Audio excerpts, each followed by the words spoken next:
মহামানবীর সাগর তীরে হেথায় দাঁড়ায় দুবাহু বাড়ায় নমী নর দেবতারে উদার ছন্দে পরমানন্দে বন্দন করি তারে। ধ্যান গম্ভীর এই যে ভূধর নদী জপমালা ধৃত প্রান্তর হেথায় নিত্য হ্যালো পবিত্র ধরিত্রী রে এই ভারতের মহামানবীর সাগর তীরে।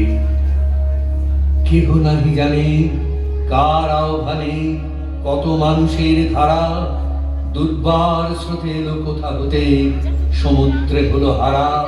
হেথায় আর্য হেথা অনার্য হেথায় দ্রাবিড় চীন সখুন দল পাঠান মোগল এক দেহে হলো লীন। পশ্চিম আজি খুলিয়াছে দ্বার সেথা হতে সবে আনি উপহার দিবে আর নিবে মিলাবে মিলিবে যাবে না ফিরে এই ভারতের মহামানবীর সাগর তীরে।